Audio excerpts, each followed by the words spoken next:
श्रीगणेशाय नमः। अथ श्री घटिकाचल हनुमत् स्तोत्र। शंखचक्रधरं देवं घटिकाचलवासिनं योगारूढं ह्याञ्जनेयं वायुपुत्रं नमाम्यहम्। भक्ताभीष्टप्रदातारं चतुर्बाहुविराजितां दिवाकरद्युतिनिभां वन्देऽहं पवनात्मजां।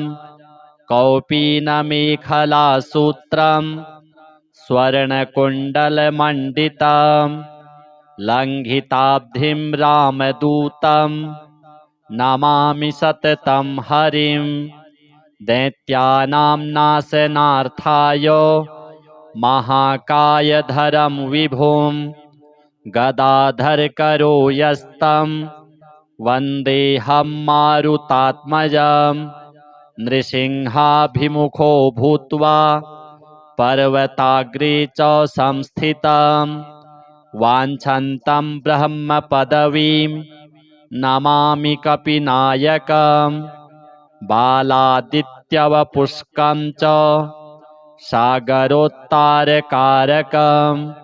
समीरवेगं देवेशं वन्देऽहमितविक्रमं। पद्मरागारुणमणि शोभितं कामरूपिणं पारिजाततरुस्थं च वन्देऽहं वनचारिणं। रामदूतनमस्तुभ्यं पादपद्मार्चनं सदा। देहि मे वाञ्छितफलं पुत्रपौत्रप्रवर्धनम्। इदं स्तोत्रं पठेन्नित्यं प्रातःकाले द्विजोत्तमः तस्याभीष्टं ददात्याशु रामभक्तो महाबलः। शंखचक्रधरं देवं घटिकाचलवासिनं योगारूढं ह्याञ्जनेयं वायुपुत्रं नमाम्यहम्। भक्ताभीष्टप्रदातारं चतुर्बाहुविराजितां दिवाकरद्युतिनिभां वन्देऽहं पवनात्मजां। कौपीनमेखलासूत्रं स्वर्णकुण्डलमण्डितं लङ्घिताब्धिं रामदूतं नमामि सततं हरिं।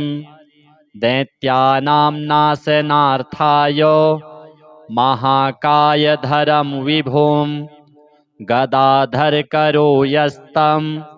वन्देऽहं मारुतात्मजं। नृसिंहाभिमुखो भूत्वा पर्वताग्रे च संस्थितं वाञ्छन्तं ब्रह्मपदवीं नमामि कपिनायकम्। बालादित्यवपुष्कं च सागरोत्तारकारकं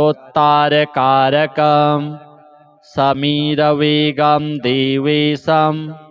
वन्देऽहमितविक्रमं। पद्मरागारुणमणि शोभितं कामरूपिणं पारिजाततरुस्थं च वन्देऽहं वनचारिणं।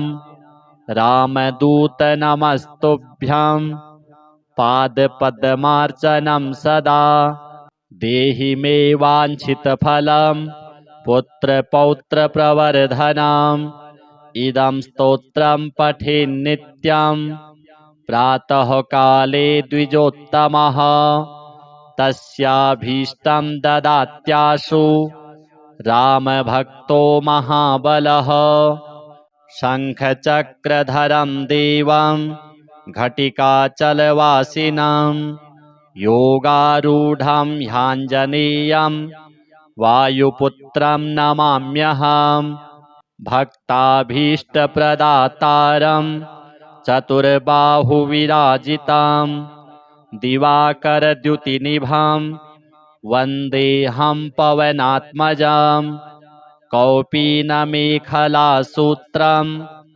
स्वर्णकुण्डलमण्डितं लङ्घिताब्धिं रामदूतं नमामि सततं हरिं दैत्यानां नाशनार्थाय महाकायधरं विभुं गदाधरकरो यस्तं वन्देऽहं मारुतात्मजं नृसिंहाभिमुखो भूत्वा पर्वताग्रे च संस्थितं वाञ्छन्तं ब्रह्मपदवीं नमामि कपिनायकं बालादित्यवपुष्कं च सागरोत्तारकारकं समीरवेगं देवेशं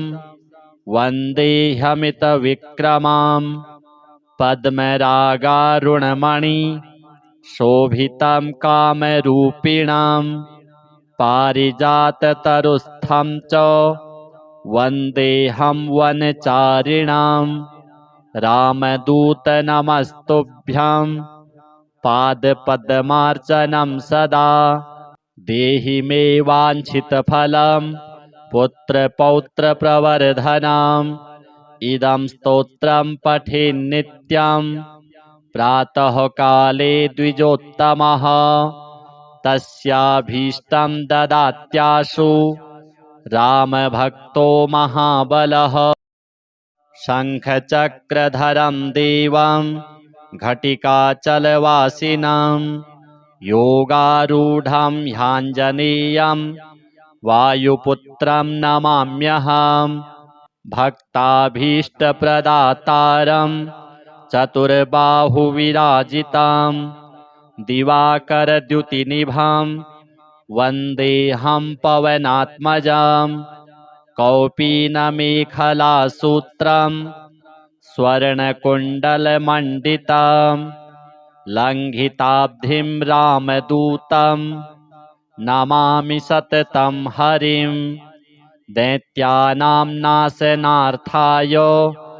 महाकायधरं विभुं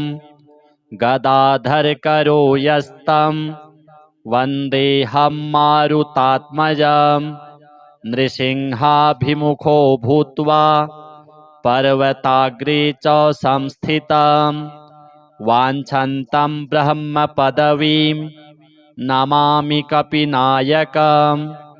बालादित्यवपुष्कं च सागरोत्तारकारकं समीरवेगं देवेशं वन्देऽहमितविक्रमं पद्मरागारुणमणि शोभितं कामरूपिणं पारिजाततरुस्थं च वन्देऽहं वनचारिणां रामदूतनमस्तुभ्यं पादपद्मार्चनं सदा देहि मे वाञ्छितफलं पुत्रपौत्रप्रवर्धनम् इदं स्तोत्रं पठेन्नित्यं प्रातःकाले द्विजोत्तमः तस्याभीष्टं ददात्याशु रामभक्तो महाबलः शङ्खचक्रधरं देवं घटिकाचलवासिनं योगारूढं ह्याञ्जनेयं वायुपुत्रं नमाम्यहं भक्ताभीष्टप्रदातारं चतुर्बाहुविराजितं दिवाकरद्युतिनिभं वन्देऽहं पवनात्मजं कौपीनमेखलासूत्रं स्वर्णकुण्डलमण्डितं लङ्घिताब्धिं रामदूतं नमामि सततं हरिं दैत्यानां नाशनार्थाय महाकायधरं विभुं गदाधरकरो यस्तं वन्देऽहं मारुतात्मजं नृसिंहाभिमुखो भूत्वा पर्वताग्रे च संस्थितं वाञ्छन्तं ब्रह्मपदवीं नमामि कपिनायकं बालादित्यवपुष्कं च सागरोत्तारकारकं समीरवेगं देवेशं वन्देऽहमितविक्रमां पद्मरागारुणमणि शोभितं कामरूपिणां पारिजाततरुस्थं च वन्देऽहं वनचारिणां रामदूतनमस्तुभ्यं पादपद्मार्चनं सदा देहि मे वाञ्छितफलं पुत्रपौत्रप्रवर्धनम् इदं स्तोत्रं पठेन्नित्यं प्रातःकाले द्विजोत्तमः तस्याभीष्टं ददात्याशु रामभक्तो महाबलः शङ्खचक्रधरं देवं घटिकाचलवासिनं योगारूढं ह्याञ्जनेयं वायुपुत्रं नमाम्यहम् भक्ताभीष्टप्रदातारं चतुर्बाहुविराजितां दिवाकरद्युतिनिभां वन्देऽहं पवनात्मजां कौपीनमेखलासूत्रं स्वर्णकुण्डलमण्डितं लङ्घिताब्धिं रामदूतं नमामि सततं हरिं दैत्यानां नाशनार्थाय महाकायधरं विभुं गदाधरकरो यस्तं वन्देऽहं मारुतात्मजं नृसिंहाभिमुखो भूत्वा पर्वताग्रे च संस्थितं वाञ्छन्तं ब्रह्मपदवीं नमामि कपिनायकम् बालादित्यवपुष्कं च सागरोत्तारकारकं समीरवेगं देवेशं वन्देऽहमितविक्रमां पद्मरागारुणमणि शोभितं कामरूपिणां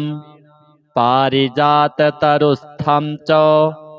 वन्देऽहं वनचारिणां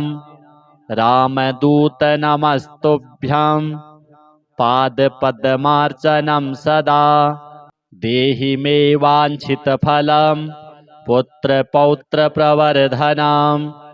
इदं स्तोत्रं पठेन्नित्यं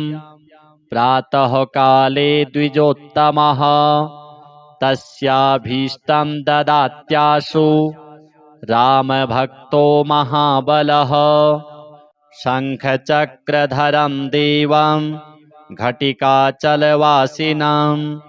योगारूढं ह्याञ्जनेयं वायुपुत्रं नमाम्यहम् भक्ताभीष्टप्रदातारं चतुर्बाहुविराजितां दिवाकरद्युतिनिभां वन्देऽहं पवनात्मजां कौपीनमेखलासूत्रं स्वर्णकुण्डलमण्डितं लङ्घिताब्धिं रामदूतं नमामि सततं हरिं दैत्यानां नाशनार्थाय महाकायधरं विभुं गदाधरकरो यस्तं वन्देऽहं मारुतात्मजं नृसिंहाभिमुखो भूत्वा पर्वताग्रे च संस्थितं वाञ्छन्तं ब्रह्मपदवीं नमामि कपिनायकम् बालादित्यवपुष्कं च सागरोत्तारकारकं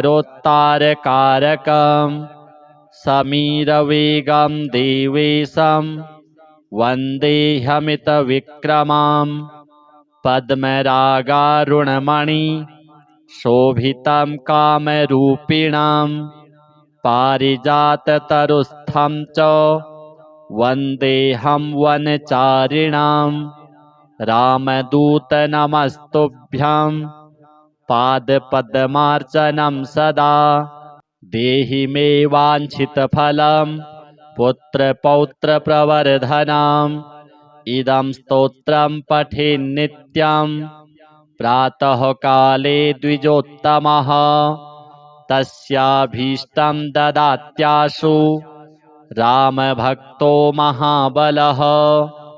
शङ्खचक्रधरं देवं घटिकाचलवासिनं योगारूढं ह्याञ्जनेयं वायुपुत्रं नमाम्यहं भक्ताभीष्टप्रदातारं चतुर्बाहुविराजितं दिवाकरद्युतिनिभं वन्देऽहं पवनात्मजं कौपीनमेखलासूत्रं स्वर्णकुण्डलमण्डितं लङ्घिताब्धिं रामदूतं नमामि सततं हरिं दैत्यानां नाशनार्थाय महाकायधरं विभुं गदाधरकरो यस्तं वन्देऽहं मारुतात्मजं नृसिंहाभिमुखो भूत्वा पर्वताग्रे च संस्थितं वाञ्छन्तं ब्रह्मपदवीं नमामि कपिनायकं बालादित्यवपुष्कं च सागरोत्तारकारकं समीरवेगं देवेशं वन्देऽहमितविक्रमं पद्मरागारुणमणि शोभितं कामरूपिणं पारिजाततरुस्थं च वन्देऽहं वनचारिणां रामदूतनमस्तुभ्यं पादपद्मार्चनं सदा देहि मे वाञ्छितफलं पुत्रपौत्रप्रवर्धनम् इदं स्तोत्रं पठेन्नित्यं प्रातःकाले द्विजोत्तमः तस्याभीष्टं ददात्याशु रामभक्तो महाबलः शङ्खचक्रधरं देवं घटिकाचलवासिनं योगारूढं ह्याञ्जनेयं वायुपुत्रं नमाम्यहं भक्ताभीष्टप्रदातारं चतुर्बाहुविराजितं दिवाकरद्युतिनिभं वन्देऽहं पवनात्मजं कौपीनमेखलासूत्रं स्वर्णकुण्डलमण्डितं लङ्घिताब्धिं रामदूतं नमामि सततं हरिं दैत्यानां नाशनार्थाय महाकायधरं विभुं गदाधरकरो यस्तं वन्देऽहं मारुतात्मजं नृसिंहाभिमुखो भूत्वा पर्वताग्रे च संस्थितं वाञ्छन्तं ब्रह्मपदवीं नमामि कपिनायकं बालादित्यवपुष्कं च सागरोत्तारकारकं समीरवेगं देवेशं वन्देऽहमितविक्रमं पद्मरागारुणमणि शोभितं कामरूपिणं पारिजाततरुस्थं च वन्देऽहं वनचारिणां रामदूतनमस्तुभ्यं पादपद्मार्चनं सदा देहि मे वाञ्छितफलं पुत्रपौत्रप्रवर्धनम् इदं स्तोत्रं पठेन्नित्यं प्रातःकाले द्विजोत्तमः तस्याभीष्टं ददात्याशु रामभक्तो महाबलः शङ्खचक्रधरं देवं घटिकाचलवासिनं योगारूढं ह्याञ्जनेयं वायुपुत्रं नमाम्यहं भक्ताभीष्टप्रदातारं चतुर्बाहुविराजितं दिवाकरद्युतिनिभं वन्देऽहं पवनात्मजं कौपीनमेखलासूत्रं स्वर्णकुण्डलमण्डितं लङ्घिताब्धिं रामदूतं नमामि सततं हरिं दैत्यानां नाशनार्थाय महाकायधरं विभुं गदाधरकरो यस्तं वन्देऽहं मारुतात्मजं नृसिंहाभिमुखो भूत्वा पर्वताग्रे च संस्थितं वाञ्छन्तं ब्रह्मपदवीं नमामि कपिनायकं बालादित्यवपुष्कं च सागरोत्तारकारकं समीरवेगं देवेशं वन्देऽहमितविक्रमं पद्मरागारुणमणि शोभितं कामरूपिणं पारिजाततरुस्थं च वन्देऽहं वनचारिणां रामदूतनमस्तुभ्यं पादपद्मार्चनं सदा देहि मे वाञ्छितफलं पुत्रपौत्रप्रवर्धनम् इदं स्तोत्रं पठेन्नित्यं प्रातःकाले द्विजोत्तमः तस्याभीष्टं ददात्याशु रामभक्तो महाबलः शङ्खचक्रधरं देवं घटिकाचलवासिनं योगारूढं ह्याञ्जनेयं वायुपुत्रं नमाम्यहं भक्ताभीष्टप्रदातारं चतुर्बाहुविराजितं दिवाकरद्युतिनिभं वन्देऽहं पवनात्मजं कौपीनमेखलासूत्रं स्वर्णकुण्डलमण्डितं लङ्घिताब्धिं रामदूतं नमामि सततं हरिं दैत्यानां नाशनार्थाय महाकायधरं विभुं गदाधरकरो यस्तं वन्देऽहं मारुतात्मजं नृसिंहाभिमुखो भूत्वा पर्वताग्रे च संस्थितं वाञ्छन्तं ब्रह्मपदवीं नमामि कपिनायकं बालादित्यवपुष्कं च सागरोत्तारकारकं समीरवेगं देवेशं वन्देऽहमितविक्रमं पद्मरागारुणमणि शोभितं कामरूपिणं पारिजाततरुस्थं च वन्देऽहं वनचारिणां रामदूतनमस्तुभ्यं पादपद्मार्चनं सदा देहि मे वाञ्छितफलं पुत्रपौत्रप्रवर्धनम् इदं स्तोत्रं पठेन्नित्यं प्रातःकाले द्विजोत्तमः तस्याभीष्टं ददात्याशु रामभक्तो महाबलः शङ्खचक्रधरं देवं घटिकाचलवासिनं योगारूढं ह्याञ्जनेयं वायुपुत्रं नमाम्यहं भक्ताभीष्टप्रदातारं चतुर्बाहुविराजितं दिवाकरद्युतिनिभं वन्देऽहं पवनात्मजं कौपीनमेखलासूत्रं स्वर्णकुण्डलमण्डितं लङ्घिताब्धिं रामदूतं नमामि सततं हरिं दैत्यानां नाशनार्थाय महाकायधरं विभुं गदाधरकरो यस्तं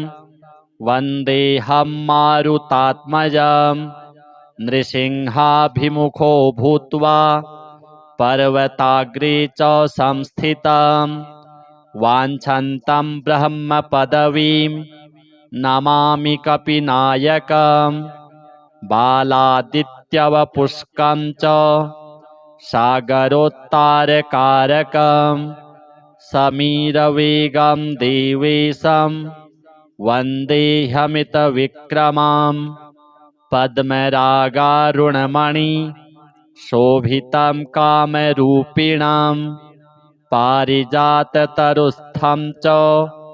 वन्देऽहं वनचारिणां रामदूतनमस्तुभ्यं पादपद्मार्चनं सदा देहि मे वाञ्छितफलं पुत्रपौत्रप्रवर्धनम् इदं स्तोत्रं पठेन्नित्यं प्रातःकाले द्विजोत्तमः तस्याभीष्टं ददात्याशु रामभक्तो महाबलः शङ्खचक्रधरं देवं घटिकाचलवासिनं योगारूढं ह्याञ्जनेयं वायुपुत्रं नमाम्यहम् भक्ताभीष्टप्रदातारं चतुर्बाहुविराजितं दिवाकरद्युतिनिभं वन्देऽहं पवनात्मजं कौपीनमेखलासूत्रं स्वर्णकुण्डलमण्डितं लङ्घिताब्धिं रामदूतं नमामि सततं हरिं दैत्यानां नाशनार्थाय महाकायधरं विभुं गदाधरकरो यस्तं वन्देऽहं मारुतात्मजं नृसिंहाभिमुखो भूत्वा पर्वताग्रे च संस्थितं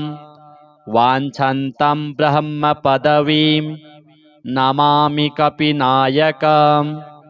बालादित्यवपुष्कं च सागरोत्तारकारकं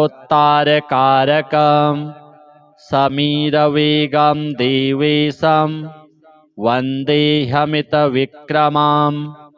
पद्मरागारुणमणि शोभितं कामरूपिणं पारिजाततरुस्थं च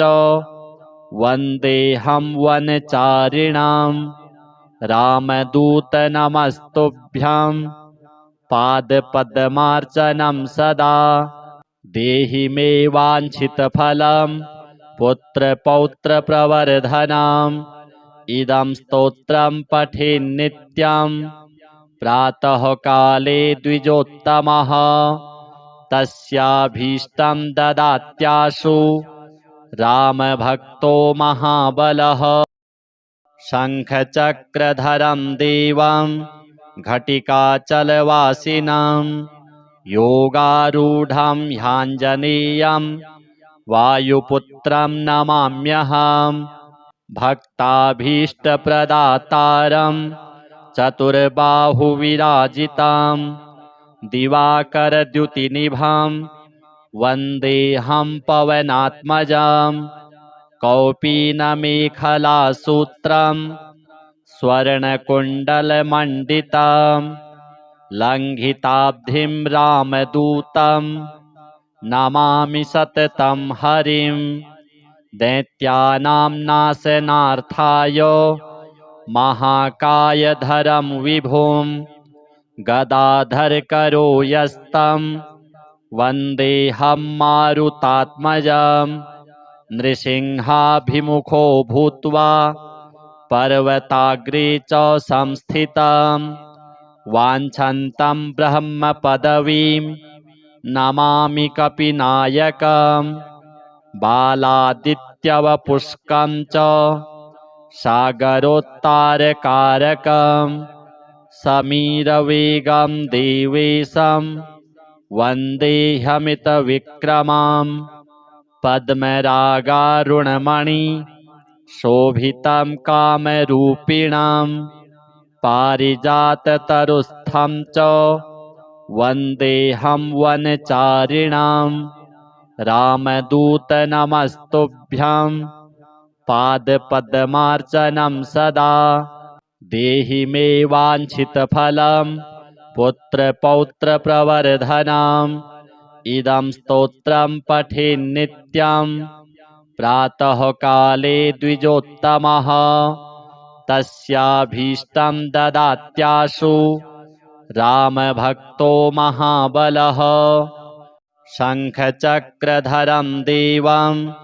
घटिकाचलवासिनं योगारूढं ह्याञ्जनेयं वायुपुत्रं नमाम्यहं भक्ताभीष्टप्रदातारं चतुर्बाहुविराजितं दिवाकरद्युतिनिभं वन्देऽहं पवनात्मजं कौपीनमेखलासूत्रं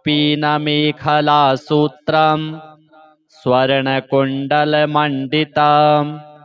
लङ्घिताब्धिं रामदूतं नमामि सततं हरिं दैत्यानां नाशनार्थाय महाकायधरं विभुं गदाधरकरो यस्तं वन्देऽहं मारुतात्मजं नृसिंहाभिमुखो भूत्वा पर्वताग्रे च संस्थितं वाञ्छन्तं ब्रह्मपदवीं नमामि कपिनायकं बालादित्यवपुष्कं च सागरोत्तारकारकं समीरवेगं देवेशं वन्देऽहमितविक्रमं पद्मरागारुणमणि शोभितं कामरूपिणं पारिजाततरुस्थं च वन्देऽहं वनचारिणां रामदूतनमस्तुभ्यं पादपद्मार्चनं सदा देहि मे वाञ्छितफलं पुत्रपौत्रप्रवर्धनम् इदं स्तोत्रं पठेन्नित्यं प्रातःकाले द्विजोत्तमः तस्याभीष्टं ददात्याशु रामभक्तो महाबलः शङ्खचक्रधरं देवं घटिकाचलवासिनं योगारूढं ह्याञ्जनेयं वायुपुत्रं नमाम्यहं भक्ताभीष्टप्रदातारं चतुर्बाहुविराजितं दिवाकरद्युतिनिभं वन्देऽहं पवनात्मजं कौपीनमेखलासूत्रं स्वर्णकुण्डलमण्डितं लङ्घिताब्धिं रामदूतं नमामि सततं हरिं दैत्यानां नाशनार्थाय महाकायधरं विभुं गदाधरकरो यस्तं वन्देऽहं मारुतात्मजं नृसिंहाभिमुखो भूत्वा पर्वताग्रे च संस्थितं वाञ्छन्तं ब्रह्मपदवीं नमामि कपिनायकं बालादित्यवपुष्कं च सागरोत्तारकारकं समीरवेगं देवेशं वन्देऽहमितविक्रमं पद्मरागारुणमणि शोभितं कामरूपिणं पारिजाततरुस्थं च वन्देऽहं वनचारिणां रामदूतनमस्तुभ्यं पादपद्मार्चनं सदा देहि मे वाञ्छितफलं पुत्रपौत्रप्रवर्धनम् इदं स्तोत्रं पठेन्नित्यं प्रातःकाले द्विजोत्तमः तस्याभीष्टं ददात्याशु रामभक्तो महाबलः शङ्खचक्रधरं देवं घटिकाचलवासिनं योगारूढं ह्याञ्जनेयं वायुपुत्रं नमाम्यहं भक्ताभीष्टप्रदातारं चतुर्बाहुविराजितं दिवाकरद्युतिनिभं वन्देऽहं पवनात्मजं कौपीनमेखलासूत्रं स्वर्णकुण्डलमण्डितं लङ्घिताब्धिं रामदूतं नमामि सततं हरिं दैत्यानां नाशनार्थाय महाकायधरं विभुं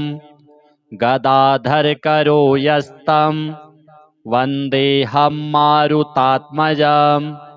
नृसिंहाभिमुखो भूत्वा पर्वताग्रे च संस्थितं वाञ्छन्तं ब्रह्मपदवीं नमामि कपिनायकं बालादित्यवपुष्कं च सागरोत्तारकारकं समीरवेगं देवेशं वन्देऽहमितविक्रमं पद्मरागारुणमणि शोभितं कामरूपिणं पारिजाततरुस्थं च वन्देऽहं वनचारिणां रामदूतनमस्तुभ्यं पादपद्मार्चनं सदा देहि मे वाञ्छितफलं पुत्रपौत्रप्रवर्धनम् इदं स्तोत्रं पठेन्नित्यं प्रातःकाले द्विजोत्तमः तस्याभीष्टं ददात्याशु रामभक्तो महाबलः शङ्खचक्रधरं देवं घटिकाचलवासिनं योगारूढं ह्याञ्जनेयं वायुपुत्रं नमाम्यहं भक्ताभीष्टप्रदातारं चतुर्बाहुविराजितं दिवाकरद्युतिनिभं वन्देऽहं पवनात्मजं कौपीनमेखलासूत्रं स्वर्णकुण्डलमण्डितं लङ्घिताब्धिं रामदूतं नमामि सततं हरिं दैत्यानां नाशनार्थाय महाकायधरं विभुं गदाधरकरो यस्तं वन्देऽहं मारुतात्मजं नृसिंहाभिमुखो भूत्वा पर्वताग्रे च संस्थितं वाञ्छन्तं ब्रह्मपदवीं नमामि कपिनायकं बालादित्यवपुष्कं च सागरोत्तारकारकं समीरवेगं देवेशं वन्देऽहमितविक्रमं पद्मरागारुणमणि शोभितं कामरूपिणं पारिजाततरुस्थं च वन्देऽहं वनचारिणां रामदूतनमस्तुभ्यं पादपद्मार्चनं सदा देहि मे वाञ्छितफलं पुत्रपौत्रप्रवर्धनम् इदं स्तोत्रं पठेन्नित्यं प्रातःकाले द्विजोत्तमः तस्याभीष्टं ददात्याशु रामभक्तो महाबलः शङ्खचक्रधरं देवं घटिकाचलवासिनं योगारूढं ह्याञ्जनेयं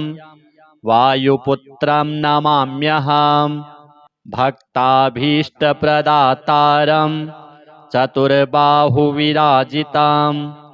दिवाकरद्युतिनिभं वन्देऽहं पवनात्मजं कौपीनमेखलासूत्रं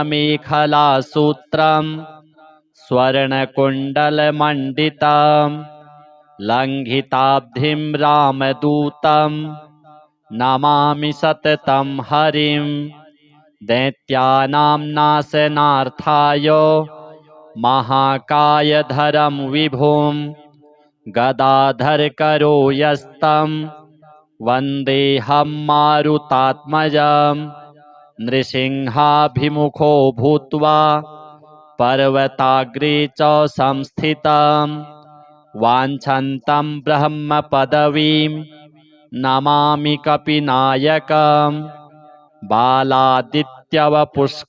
च सागरोत्तारकारकं समीरवेगं देवेशं वन्देऽहमितविक्रमां पद्मरागारुणमणि शोभितं कामरूपिणां पारिजाततरुस्थं च वन्देऽहं वनचारिणां रामदूतनमस्तुभ्यं पादपद्मार्चनं सदा देहि मे वाञ्छितफलं पुत्रपौत्रप्रवर्धनम् इदं स्तोत्रं पठेन्नित्यं